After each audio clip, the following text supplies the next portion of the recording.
ખરતા વાળ હોય કે શરીરના દુખાવા હોય, બધા જમાં માત્ર આ એક લાડુ કાફી રહેશે.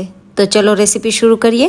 તો જેમના માટે સૌથી પહેલાં આપણે એક ગોળનું પાણી તૈયાર કરી લઈશું. તો જેમના માટે 1.5 કપ જેટલો ગોળ લેશું અને તેની સામે લગભગ આપણે અડધા ગ્લાસ જેટલું પાણી લેશું. અને અહીંયા આપણે માત્ર ને માત્ર ગોળ ઓગળે પછી 3 થી 4 ઉફાણ આપણા ગોળમાં આવે ત્યાં સુધી આપણે તેને ગરમ કરવાનો છે.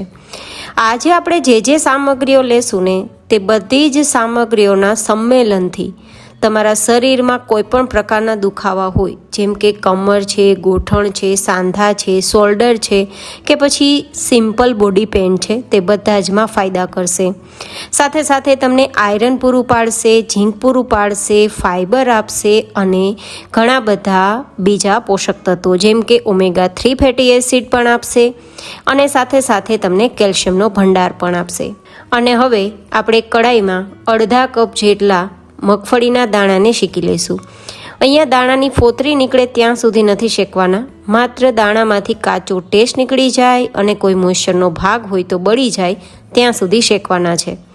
બસ આ રીતે શેકાઈ જાય પછી તેને નીચે લઈ લેવાના છે.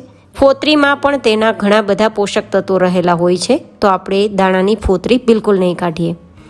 હવે આપણે શેકાઈ ગયા બાદ બીજી સામગ્રીને શેકવાના છીએ. તે છે અડધા કપ જેટલા તલ. તલની અંદર કેલ્શિયમની સાથે સાથે ઝીંક પણ હોય છે, જે આપણી ઇમ્યુનિટી તો બૂસ્ટ રાખે જ છે, શરીરને નેચરલી ગરમ રાખે છે. નેચરલી ગરમ રાખવાથી લોહી ગરમ રહે છે અને પરિણામે સાંધા, કમર અને ગોઠણના દુખાવા તો દૂર થાય જ છે, પણ કેલ્શિયમ હાઈ હોવાથી તમારા ખરતા વાળને પણ અટકાવે છે. તલ શેકાઈ જાય પછી 1 કપ જેટલી અળસી લેશું, જેમાં ઓમેગા 3 ફેટી એસિડનો ખજાનો હોય છે. જનરલી આપણે વેજીટેરિયન લોકો માછલી નથી ખાતા, તો આપણા શરીરમાં જનરલી કોલેસ્ટ્રોલનો પ્રશ્ન, ગોઠણના દુખાવાનો પ્રશ્ન અને હૃદયની બીમારીઓને લગતા પ્રશ્નનું વધારે પ્રમાણ જોવા મળતું હોય છે. તો અળસીનો પ્રયોગ કરવાથી અને રેગ્યુલર ખાવાથી ખરતાવાળ તો અટકશે જ, પણ શરીરના દુખાવા, હૃદયની બીમારીઓ કે પછી ઓમેગા 3ની જે ખામી છે તે પણ દૂર થઈ જશે. હવે આ 3 સામગ્રી છે તેને ઠંડી કરીશું એન્ડ ધેન મિક્સરમાં લઈ તેનો પાવડર તૈયાર કરી લઈશું. અને આપણે આ જ 3 સામગ્રીઓની સાથે અડધી ચમચી સોંઠ પાવડર પણ મિક્સ કરી દઈશું, જે પણ નેચરલી પેઇન કિલરનું કામ કરે છે, તો તમારા શરીરના દુખાવાને બેસાડવામાં હેલ્પ થશે. હવે અહીંયા આપણે 2 ચમચી ઘીને ગરમ કરીશું. જો કે તમે ઘી વગર પણ આ વેરાયટી બનાવી શકો છો અને 1 ચમચી ઘીનો ઉપયોગ કરીને પણ તૈયાર કરી શકો, તમારી ચોઈસ.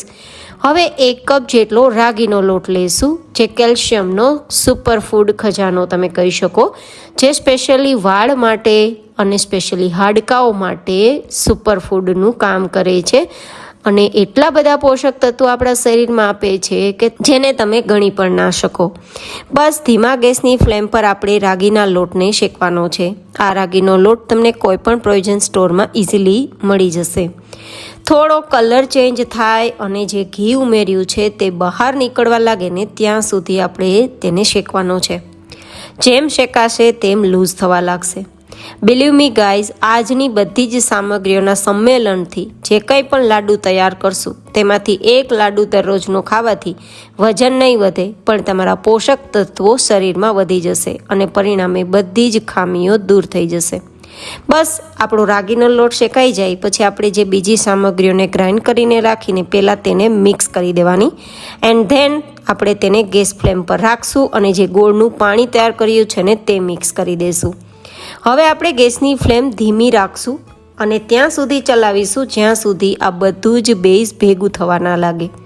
અત્યારે તમને થોડું લિક્વિડી લાગશે, પણ જેમ ભેગું થશે તેમ ઘટ થશે ને કડાઈને છોડવા લાગશે. બસ આ રીતે બધું જ ભેગું થવા લાગે પછી ગેસની ફ્લેમ બંધ કરી દેવાની અને પછી તેને નીચે લઈ લેવાનું. આમાં ન કોઈ પાયો કરવાની જરૂર છે કે ન કોઈ ઝંઝટ કે ન કોઈ મહેનત. બસ એટલા જ માટે મેં તમને પાણી ઉકાળવાની સલાહ આપી હતી, જેથી તમને બરાબર આ વસ્તુઓ બનાવવામાં સરળતા રહે, કોઈ મહેનત ના લાગે. બધું જ ભેગું થઈ જાય પછી કોઈ ટ્રેમાં તેને લઈ લેશું અને થોડું ઠંડુ થવા દઈશું.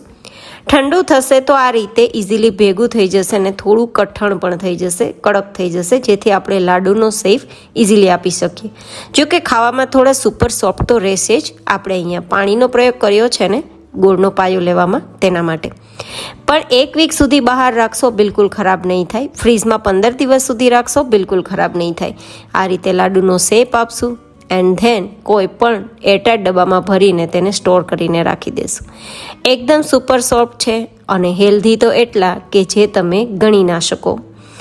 આઈ હોપ કે તમને મારી આજની આ દાણેદાર લાડુની નવી રીતે તૈયાર થતી મીઠાઈની રેસીપી પસંદ આવી હશે. પસંદ આવી હોય તો વિડીયોને લાઇક કરજો, ચેનલને સબસ્ક્રાઈબ કરજો.